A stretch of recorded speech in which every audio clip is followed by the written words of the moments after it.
Am I feeding an army? I don't know, but I am making lasagna, lazy lasagna with ravioli because it's delicious. And I'm also donating a few pans of this lasagna to a family in need because I am partnering with an amazing organization, Lasagna Love, for the Home Chef Throwdown. And if you want to know, this is an 8-week cooking competition on this app where a bunch of amazing creators are all making lasagna this week.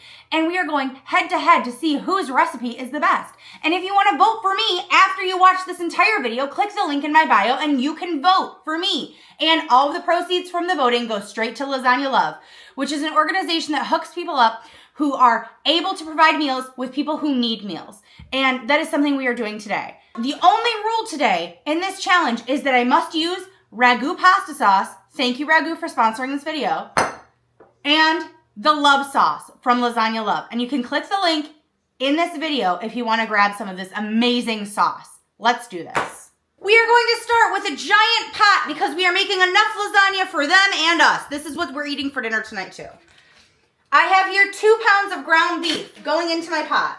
And before you ask, wash your fucking hands. If you're cooking for your family, if you're cooking for someone else specifically, wash your fucking hands. 2 pounds of beef and 1 pound of mild Italian sausage going right in.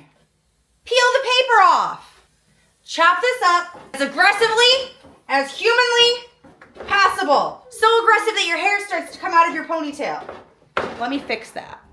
Some time has elapsed and my beef and sausage, they're cooked. Let's drain this and then we're gonna start doctoring up our ragu. I am now going to add in a metric ton of garlic.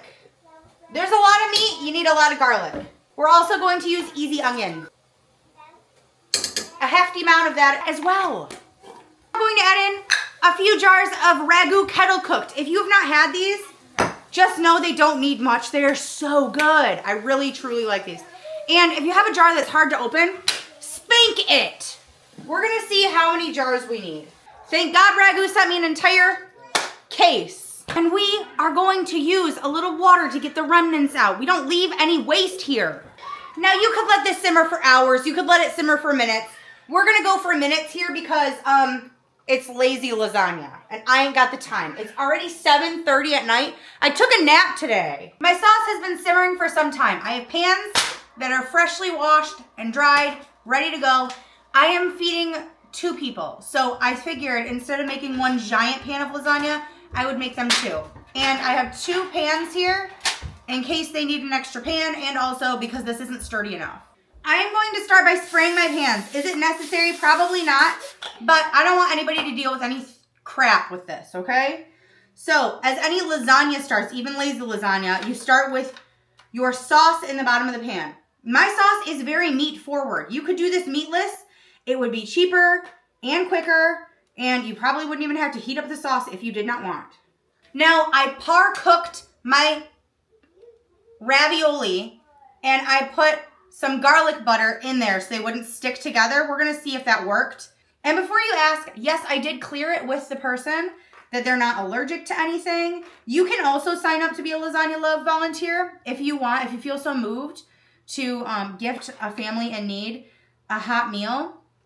My family actually asked for it to be chilled, so I'm gonna cook it and chill it because I'm not sure if they have an oven, and I wanna make sure that they can enjoy this at their own leisure whenever they're ready for it. I try to be a considerate lady. Buttering my ravioli did a good job. They did not stick together too bad. This is going swimmingly so far. We are going to add in some of our freshly shredded mozzarella. Just a thin layer. Remember, your ravioli is filled with cheese. And then to spice it up a little bit, we are going to add some of this love sauce right on top in between. I don't want to add a ton. It's a red pepper, garlicky. It smells and tastes amazing. And this is going to kick it up just a little bit and give it a little something, something that you're not expecting. Oh, it smells so good. Next up, more meat sauce. Sometimes I don't make things like lasagna because it makes such a large quantity that I feel like, what's the point? My family will never get through it. But just remember, you're allowed to accommodate yourself.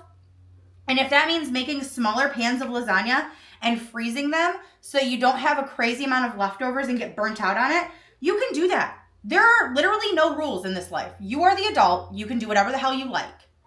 And what we like tonight is to make smaller pans of lasagna for a 2-person household.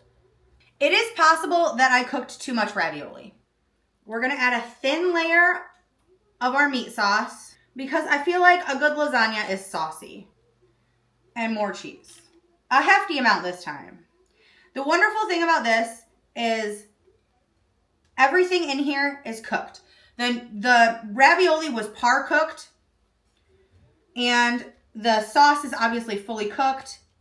So when it goes in the oven, you're just really allowing everything to come together in a really beautiful way. So what we're going to do is we're going to pop these in the oven until they are golden brown and bubbly and looking like lasagna should look. We're going to sprinkle it with just a touch more of this love sauce for color. Into the oven they go. This is lazy lasagna. I am going to chill it because that's what she asked for. Wrap it up, and we are delivering this tomorrow. And if you want to volunteer with Lasagna Love and make some meals for a family in need, go ahead, click the link in my bio, and you can be a part of Lasagna Love's family as well.